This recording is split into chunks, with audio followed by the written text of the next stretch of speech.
नमस्कार, Haribhoomi news bulletin में आपका स्वागत है। आज 25 सितंबर 2025 को अश्विन माह के शुक्ल पक्ष की चतुर्थी तिथि है। राहु काल दोपहर 1:48 से 3:18 बजे तक रहेगा। हरियाणा में आज मौसम खुश्क रहेगा, कुछ जगह बादल देखे जा सकते हैं। वहीं रात के तापमान में थोड़ी गिरावट देखी जा सकती है। अब नजर डालते हैं आज की प्रमुख हेडलाइंस पर। पहलगांव हमले के आतंकियों का मददगार गिरफ्तार, लद्दाख में हिंसा, 4 की मौत, 72 घायल, भाजपा कार्यालय फूका, दिल्ली के कॉलेज में 17 छात्राओं से यौन शोषण, प्रमुख पर आरोप, बिना ई वेरिफिकेशन के वोटर लिस्ट में नहीं हटेगा या जुड़ेगा नाम। ट्रंप बोले रूसी प्लेन नाटो देशों से गुजरे तो मार गिराएं, रूस को कागजी शेर बोला। तुर्की के राष्ट्रपति ने यूएन में फिर कश्मीर का मुद्दा उठाया। अब खबरें विस्तार से। सबसे पहले बात करते हैं पहलगांव हमले की। पहलगांव हमले में आतंकवादियों का मददगार पकड़ लिया गया है। जम्मू कश्मीर पुलिस के मुताबिक आरोपी कुलगांव निवासी 26 वर्षीय यूसुफ कटारी है। पुलिस ने बताया कि आरोपी यूसुफ ने हमले को अंजाम देने वाले द रेजिडेंस फ्रंट टीआरएफ के आतंकवादियों को लॉजिस्टिक सपोर्ट मुहैया कराया था। उसे गिरफ्तार करने के बाद 14 दिन के पुलिस रिमांड पर भेज दिया गया है। बताया जा रहा है कि आरोपी कटारी स्थानीय बच्चों को पढ़ाता था। कुछ दिन पहले वो आतंकवादियों के संपर्क में आया और फिर उनकी मदद करने लगा। पुलिस को कटारी के बारे में सुराग ऑपरेशन महादेव में बरामद हथियारों की जांच के दौरान मिला। इसे पता चला कि 22 अप्रैल को पहलगांव हमले से पहले भी उसने कुलगांव के जंगलों में लश्कर के आतंकवादियों की मदद की थी। इससे पहले जून में राष्ट्रीय जांच एजेंसी एनआईए ने परवेज अहमद जोदर और बशीर अहमद जोदर को गिरफ्तार किया था। जांच में पता चला कि 3 आतंकवादियों लश्कर कमांडर सुलेमान शाह, अफगान और जिब्रान ने ये हमला किया था। 28 जुलाई को ऑपरेशन महादेव में इन तीनों आतंकवादियों को मार गिराया गया था। अब खबर लद्दाख से। केंद्र शासित प्रदेश लद्दाख को पूर्ण राज्य का दर्जा देने की मांग को लेकर लेह में बुधवार को हिंसक प्रदर्शन हुआ। छात्रों की पुलिस और सुरक्षा बलों से झड़प हो गई। इसमें 4 लोगों की मौत हो गई और 70 से ज्यादा लोग घायल हुए हैं। प्रदर्शन के दौरान छात्रों ने पुलिस पर पत्थरबाजी की, भाजपा ऑफिस और सीआरपीएफ की गाड़ी में आग लगा दी। उधर प्रशासन ने लेह में बिना अनुमति रैली प्रदर्शन पर बैन लगा दिया है। ये छात्र सोशल एक्टिविस्ट सोनम वांगचुक के समर्थन में विरोध प्रदर्शन के लिए जुटे थे। वांगचुक पिछले 15 दिन से भूख हड़ताल पर बैठे थे। मांगे पूरी न करने के विरोध में प्रदर्शनकारियों ने बंद को बुलाया था। इसी दौरान हिंसा हुई। हिंसा के बाद वांगचुक ने अनशन तोड़ते हुए कहा कि यह लद्दाख के लिए दुख का दिन है। हम 5 साल से शांति का रास्ता अपना रहे थे, अनशन किया, लेह से दिल्ली पैदल तक चलकर गए। आज हम शांति से पैगाम को असफल होते हुए देख रहे हैं। हिंसा, गोलीबारी और आगजनी हो रही है। मैं लद्दाख की युवा पीढ़ी से अपील करता हूं कि वे इस बेवकूफ़ी को बंद करें। हम अपना अनशन तोड़ रहे हैं, प्रदर्शन रोक रहे हैं। साल 2019 में अनुच्छेद 370 और 35A हटते समय जम्मू कश्मीर और लद्दाख 2 केंद्र शासित प्रदेश बनाए गए थे। सरकार ने उस समय ही राज्य के हालात सामान्य होने पर पूर्ण राज्य का दर्जा बहाल करने का भरोसा दिया था।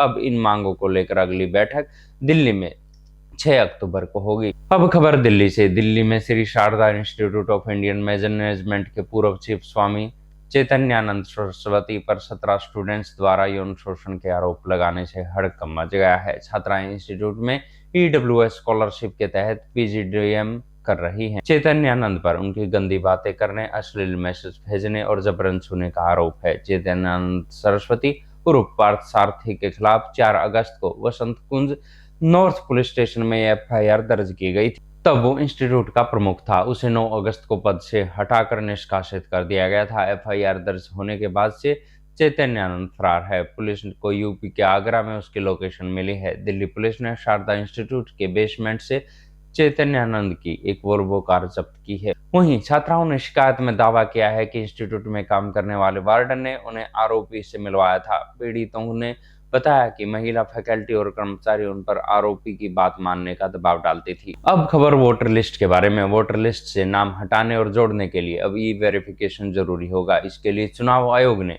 अपने पोर्टल और ऐप पर एक नया ई साइन फीचर शुरू किया है। वोटर लिस्ट में नाम जोड़ने, हटाने या उस पर आपत्ति दर्ज कराने के लिए आवेदक के रजिस्टर्ड मोबाइल नंबर पर ओटीपी भेजा जाएगा। इससे सुनिश्चित होगा कि आवेदन करने वाला वही व्यक्ति है जिसका नाम या नंबर इस्तेमाल किया गया है। 23 सितंबर से पहले ई वेरिफिकेशन जरूरी नहीं था। एक अधिकारी ने बताया कि पहले कई बार ऐसा हुआ है कि किसी और का नाम या मोबाइल नंबर देकर फॉर्म भरे जाते थे। नई सुविधा इस तरह के दुरुपयोग को रोकने में मदद करेगी। वहीं राहुल गांधी ने इस प्रोसेस में बदलाव के बाद मुख्य निर्वाचन आयुक्त को संबोधित करते हुए कहा कि ज्ञानेश जी, हमने चोरी पकड़ी तब आपको ताला लगाना याद आया, अब चोरों को भी पकड़ेंगे। तो बताइए, सीआईडी को सबूत कब दे रहे हैं आप? अब खबर ट्रंप के बारे में। अमेरिकी राष्ट्रपति डोनाल्ड ट्रंप ने एक बार फिर रूस पर हमला बोला है। वे मंगलवार रात यूक्रेन के राष्ट्रपति वोलोदिमीर जेलेंस्की से मिले। इस दौरान उन्होंने कहा कि अगर रूसी विमान नाटो के देशों के एयर स्पेस में घुसते हैं तो उन्हें मार गिराया जाए। उन्होंने रूस को कागजी शेर बताया। ट्रंप ने कहा कि रूस पिछले 3.5 साल से युद्ध में फंसा हुआ है, लेकिन जीत हासिल नहीं कर सका। उनके मुताबिक अगर रूस असली सैन्य ताकत होता तो ये युद्ध एक हफ्ते में खत्म हो जाना चाहिए था। उन्होंने भरोसा जताया कि यूक्रेन रूस से सारा कब्जा किया इलाका वापस ले सकता है। रूस के राष्ट्रपति ऑफिस क्रेमलिन ने प्रवक्ता दिमित्री पेस्कोव ने ट्रंप के बयान को खारिज करते हुए कहा, रूस अपनी आर्थिक स्थिरता बनाए हुए है। कुछ सेक्टर में समस्याएं हैं, लेकिन रूस कोई शेर नहीं है, बल्कि एक खतरनाक भालू है और पेपर भालू जैसी कोई चीज नहीं होती। वहीं ट्रंप ने जेलेंस्की के साथ बैठक से पहले संयुक्त राष्ट्र महासभा में दिए अपने भाषण में यूरोपीय देशों से अपील की थी कि वे रूस से तेल गैस खरीदना पूरी तरह से बंद कर दें। उन्होंने कहा कि नाटो देश खुद ही युद्ध को फंड कर रहे हैं। अब खबर तुर्की के बारे में। तुर्की के राष्ट्रपति रेसेप तैयप एर्दोगान ने मंगलवार को न्यूयॉर्क में संयुक्त राष्ट्र महासभा के 80वें व 70 में एक बार फिर से जम्मू कश्मीर का मुद्दा उठाया। उन्होंने भारत पाकिस्तान के बीच बातचीत के जरिए कश्मीर मुद्दे को हल करने की वकालत की। एर्दोगान ने कहा कि हमें खुशी है कि अप्रैल में भारत और पाकिस्तान के बीच तनाव के बाद सीज फायर हुआ। कश्मीर के हमारे भाई और बहनों के लिए इस मुद्दे को यूएन सुरक्षा परिषद की मदद से सुलझाना चाहिए। हालांकि भारत पहले भी ऐसी टिप्पणियों को खारिज कर चुका है। भारत का कहना है कि जम्मू कश्मीर हमारा आंतरिक मामला है। एर्दोगान ने 2019 में करीब हर साल यूएन में कश्मीर का जिक्र किया है, जिसमें वे पाकिस्तान की तरफ से अपना समर्थन दिखाते रहे हैं। ऐसी ही खबरों से जुड़े रहने के लिए देखते रहिए हरिभूमि टीवी। और अधिक खबरों को विस्तार से जाना है तो हरिभूमि अखबार पढ़ें या हरिभूमि की वेबसाइट पर जाएं।